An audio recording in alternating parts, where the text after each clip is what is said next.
Do you support the carve-out of agriculture from the path towards net zero emissions?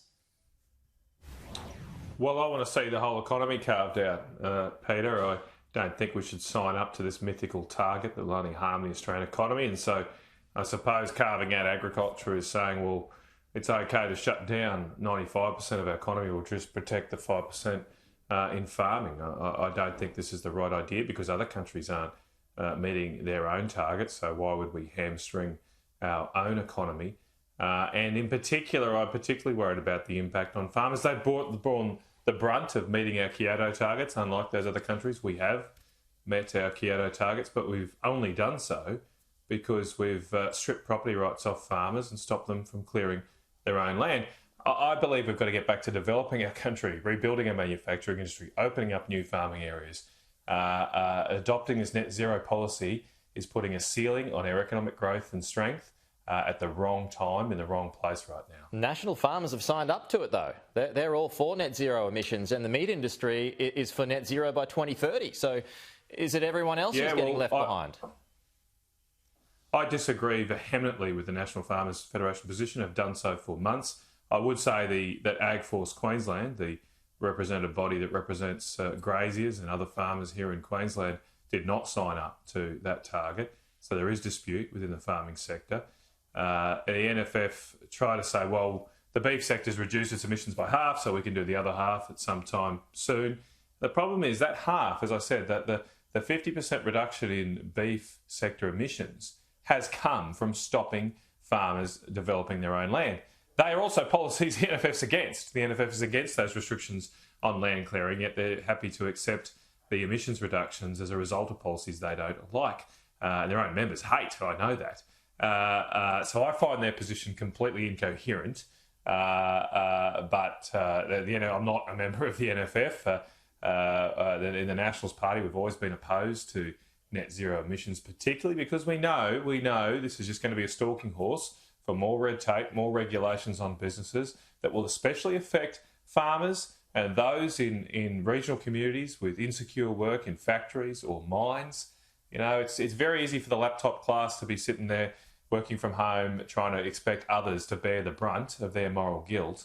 When the rubber hits the road, it's the jobs lost in mines and factories in regional areas that will occur, and we're not going to cop that kind of outcome for our people and our constituents. But doesn't agriculture have more to gain from transition than any other sector? You've got carbon storage and producing food without emissions. You've got Twiggy Forrest, who's kind of leading the way at the moment with his seaweed feed that reduces methane by some 80%. I mean, so do you accept that the agriculture industry has more to gain from this?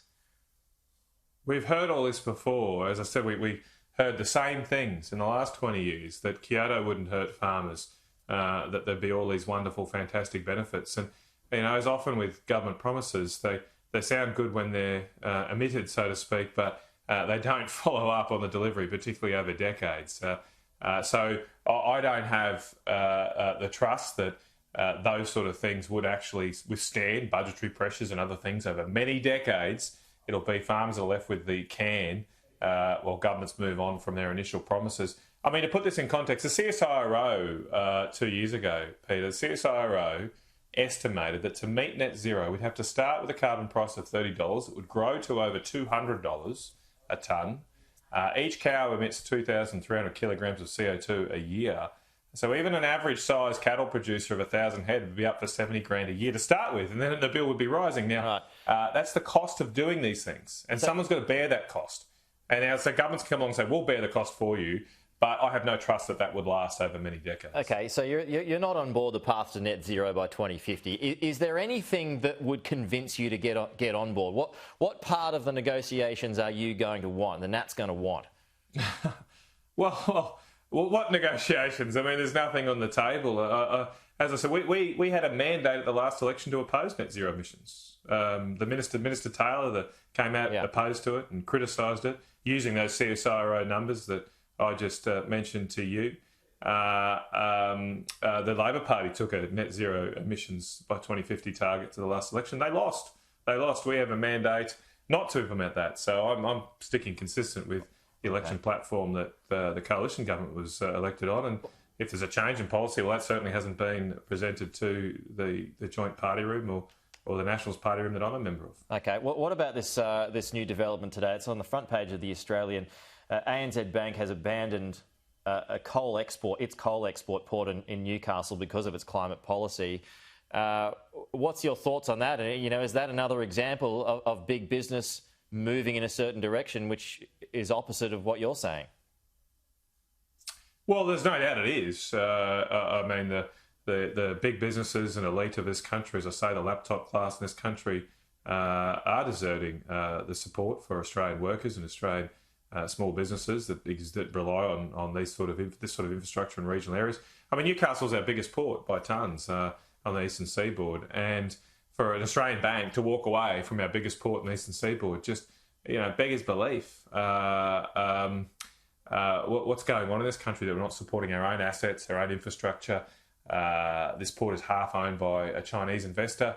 And what I'm most concerned about is the desertion of Australian banks, of Australian interests, will only drive, though, that infrastructure into the hands of overseas investors, possibly Chinese investors. And that's especially short-sighted. Because as I've said over the last couple of weeks, whatever you think the policy of emissions should be by 2050, the much, much bigger and more pressing task for us right now is responding to rising Chinese aggression in our region. And why would we walk away from one of our nation's biggest ports, in the context of that environment? Look, it's not unexpected. I mean, you look at the projections for coal use out of Newcastle. Some will say, coal use is on the way down. The projections in the paper today from IHS show that by 2050, Newcastle is predicted to get back down to the level it exported in 2015, and that was just after the port doubled. I mean, there's so much demand here in our region for our high-quality thermal coal.